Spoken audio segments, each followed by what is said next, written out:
नमस्कार सभी को। मैं हूं जॉन पाखरे। मैं आप सभी का इस चैनल में हार्दिक स्वागत करता हूं। आज मैं एक महान रहस्य को साझा करने जा रहा हूं। वो रहस्य जिसने मसीह को कलवरी पर विजय बनाया। हम मसीही विश्वास रखता है कि यीशु मसीह पूर्ण रूप से परमेश्वर है और साथ ही पूर्ण रूप से मनुष्य भी बने। उन्होंने मानव जीवन में अवतार लिया ताकि वो हमारा जैसा दुख, संघर्ष और पीड़ा को अनुभव कर सके।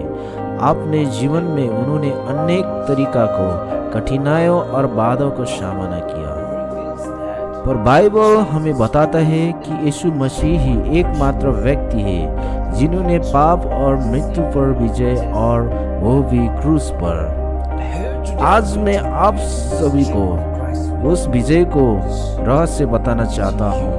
वो तरीका, वो रणनीति, वो मार्ग जो यीशु ने अपने युद्ध भूमि पर अपनाया।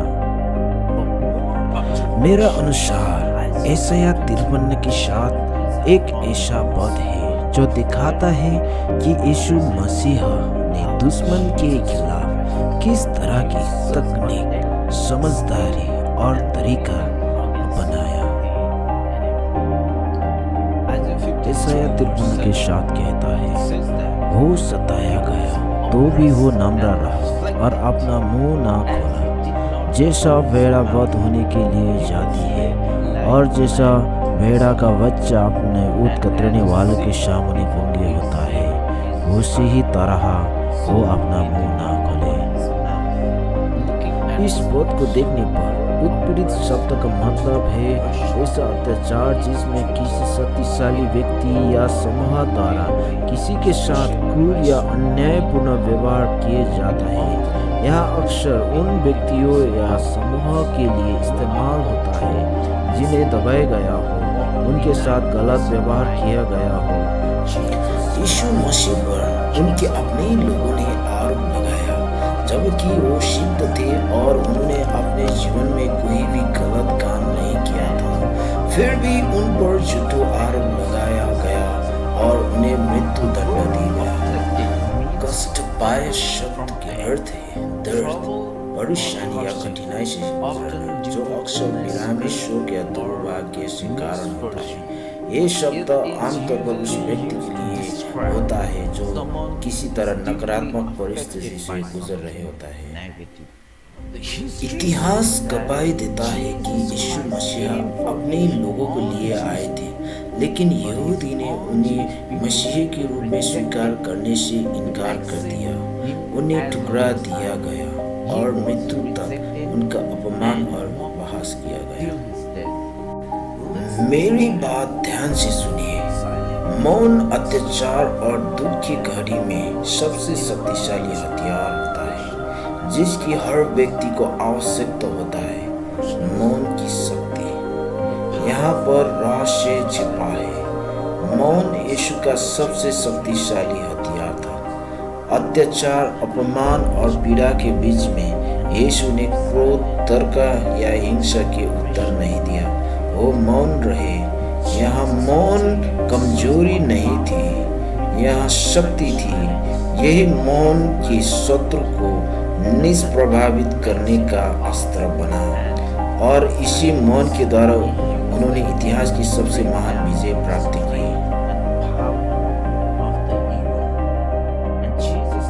यीशु मसीह हमें भी ये सिखाता है कि जब हम अपने जीवन में किसी बुराई या अन्याय का सामना करें तो हमें भी मौन रहने की आवश्यकता है। 5 के 39 में यीशु कहता है, मैं तुमसे ये कहता हूँ कि बुरा का सामना ना करना, परंतु जो कोई तेरा दाहिने गाल पर थप्पड़ मारे उसकी पास दूसरा भी फेर दे।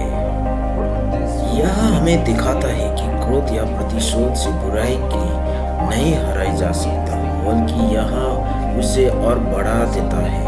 लेकिन प्रेम और सच्चाई से भरा मौन बुराई की शक्ति को तोड़ सकता है।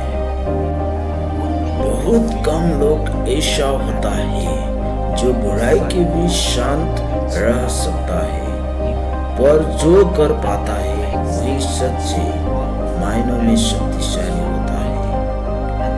प्रेम, दया, धार्मिकता और क्षमा जैसा फल उत्पन्न करता है। अधिकांश लोग बहस, तर्क और प्रतिशोध को चुनता है और अक्सर अपनी आत्मिक ताकत और चरित्र खो देता है।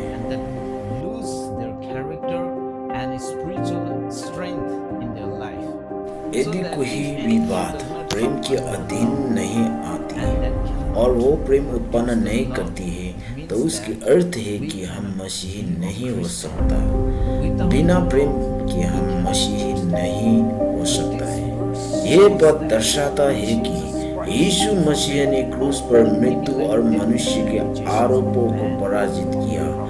उन्होंने मृत्यु को जीवन में और आरोप की प्रेम और स्वीकृति में बदल दिया।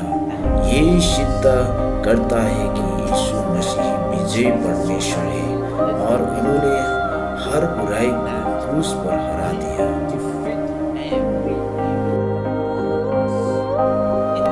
उसी प्रकार चर्च को भी मसीह के समान बनने के लिए बुलाया गया है। चर्च ही परमेश्वर का एकमात्र माध्यम है जो समाज में प्रकाश और परिवर्तन ला सकता है। हम जानते हैं कि हमारा समाज दुख, आरोप और कई प्रकार की बुराई से घिरा हुआ है। एक मसीही के रूप में हम भी कई कष्टों, आरोपों और अधर्म से सामना करेंगे और इसी बुराई से भरे समय में चर्च को भी मौन रहना सीखना होगा। हम उससे लड़ाई नहीं कर सकता है, बहस नहीं कर सकता है, तर्क नहीं कर सकता है। इसी समय में प्रेम, आनंद, धार्मिकता, क्षमा और जीवन को उनके बीच में लाना है।